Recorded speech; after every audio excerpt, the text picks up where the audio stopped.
கர்த்தருடைய பரிசுத்த நாமத்திற்கு ஸ்தோத்திரம் உண்டாவதாக. இன்றைய தின ஜீவ வார்த்தையை கேட்டுக்கொண்டிருக்கும் அனைவரையும் கர்த்தருடைய பரிசுத்த நாமத்தினால் வாழ்த்துகிறேன், ஆசீர்வதிக்கிறேன். இன்றைய தின தியானத்திற்கு தேவன் கொடுத்த வேத பகுதி, அது எபிரேயருக்கு எழுதின நிருபம் 4ஆம் அதிகாரம், அதில் 16ஆம் வசனம். எபிரேயர் 4:16. ஆதலால் நாம் இரக்கத்தை பெறவும் ஏற்ற சமயத்தில் சகாயம் செய்யும் கிருபையை அடையவும் தைரியமாய் கிருபாசன தண்டையில் சேர கடவோம். இன்றைய தினம் இதை கேட்டுக்கொண்டிருக்கும் தேவ பிள்ளைகளே, கிருபாசன தண்டையில் சேருவதற்காக தேவன் நம்மளை அழைத்து கொண்டிருக்க. கிருபாசனம்னா என்ன? சிலுவை தான். சிலுவை அண்டையில் நம்ம சேருவதற்காக கிருபை, அங்கே தான் கிருபை பெரியது, சிலுவையில் தான் கிருபை பெரியது. அந்த கிருபையின் அண்டையில் சேருவதற்காக நம்மை தேவன் அழைத்து கொண்டிருக்கிறார். அழைப்பின் சத்தத்தை கேட்டு அதன்படி நடப்பதற்காக நாம் ஆயத்தமாவோம். இந்த வசனம் எப்படி ஆரம்பித்து பாருங்க. ஆதலால் நாம் இரக்கத்தை பெறவும். இரக்கம்னா என்ன? தவறு செய்தவங்களுக்கு தான் இரக்கம், தப்பு பண்ணவங்களுக்கு தான் தயவாக மன்னித்து விடுவது தான் இரக்கம். கிருபை எல்லாமே அதுதான் இரக்கம். அப்போ தேவ இரக்கத்தை எப்படி பெற்றுக்கொள்ள முடியும்? ஆண்டவரே, நான் தப்பு பண்ணிட்டேன், உண்மை விட்டு வெகு தூரம் ஓடிட்டேன், நான் இன்னைக்கு திருப்பி உங்கள் பக்கம் வரேன் அப்படின்னு தேவன் பக்கம் நம்ம திரும்பி நிற்கும்போது ஆட்டோமேட்டிக்காக நம்ம தேவனுடைய இரக்கத்தை நோக்கி செல்ல ஆரம்பித்து விடுகிறோம். இல்லை நம்மளை சரி பண்ணிக்கிட்டு தேவன்கிட்ட வருவோம்னா அது நம்ம கடைசி இறுதி மூச்சு வரைக்கும் வராது. அன்னையர்கிட்ட பேசும்போது நான் இதை சொல்கிறத கேட்டிருக்கேன், நான் அதெல்லாம் விட்டுட்டு நான் ஆண்டவர்கிட்ட வருவேங்க அப்படிம்பாங்க. அது கிடையாது. இருக்கிற வண்ணமாக அழைக்கிற தேவன்கிட்ட நம்ம எந்த நிலைமையில் இருந்தாலும் சரி, எந்த இடத்துல இருந்தாலும் சரி, நம்ம தேவனை நோக்கி திரும்பி பார்த்தோம்னா போதும், நம்ம தேவ இரக்கத்தை பெறுவதற்கு நம்ம ஆயத்தமாகி விடுவோம். தேவ இரக்கம் நம்மளை நோக்கி வந்து விடுவோம். ஆனால் தான் நாம் இரக்கத்தை பெறவும் ஏற்ற சமயத்தில் சகாயம் செய்யும் கிருபையை அடையவும். சகாயம் செய்யும் கிருபையை அடைவது தான் நம்மளோட அழைப்பின் நோக்கம். அந்த இரக்கத்தை பெறுவது, கிருபையை அடைவது, இதெல்லாம் நம்ம பெற்றுக்கொள்ள வேண்டும். இதில் ஒரே ஒரு காரியம் இருக்கு. ஏற்ற சமயத்தில் சகாயம் செய்யும் கிருபையை அடையவும். ஏற்ற சமயம்னா என்ன?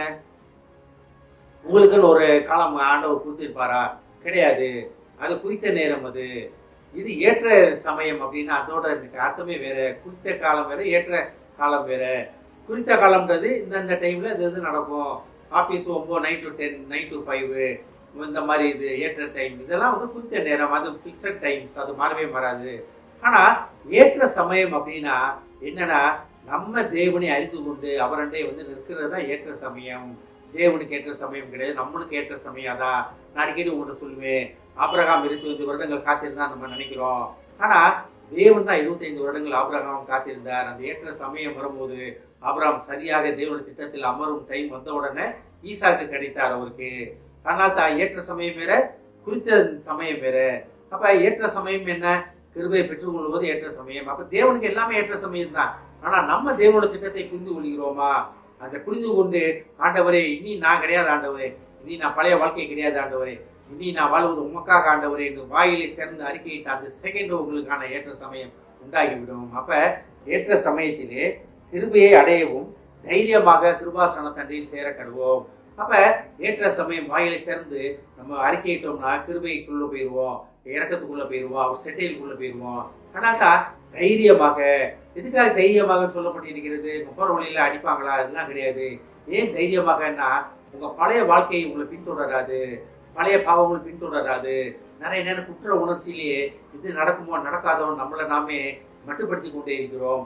அதை தூக்கி எறிந்து விட்டு சகலத்தையும் எனக்காக செய்து முடிக்கிற கர்த்தர் அண்டைக்கு நாம் செல்கிறோம் அப்படின்ற தைரியம், எனக்காக யுத்தம் செய்கிற தேவன் அப்படின்ற தைரியம், அந்த தைரியத்தோட சிலுவை அண்டையிலே கிருபையாக நமக்காக ரத்தம் சிந்தி மறுத்த கிருபாசன தண்டையிலே சேருவதற்காக கர்த்தர் நம்மளை அழைத்து கொண்டிருக்கிறார். ஆமென். ஜெபிப்போம்.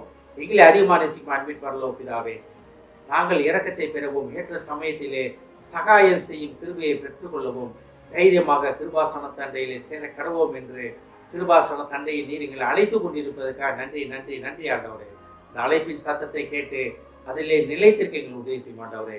இதை கேட்டுக்கொண்டு ஒவ்வொருவரையும் ஆசீர்வதியும் மாட்டவரே, ஒவ்வொரு குடும்பத்தையும் ஆசீர்வதியும் மாட்டவரே. தகப்பனே ஆசீர்வதிக்கிறோம் அப்பா. தகப்பனே குடும்பத்தில் உள்ள ஒவ்வொருவரும் தகப்பனே பழைய வாழ்க்கையை விட்டு தகப்பனே தைரியமாக கிருபையாகிய தேவனாகிய உம்மண்டை சேர்வதற்காக நன்றி ஆண்டவரே. அழைப்பின் சத்தத்தை கேட்டு அவர்கள் உம்மண்டை சேர்ந்து ஆசீர்வாதங்களை பெற்றுக்கொள்ள போவதற்காக நன்றி ஆண்டவரை. ஆசீர்வதிக்கிறோம் அப்பா. இயேசுவின் மூலமாய் கேட்கிறேன் நல்ல பிதாவே. ஆமென். கர்த்தர் உங்களை ஆசீர்வதிப்பாராக.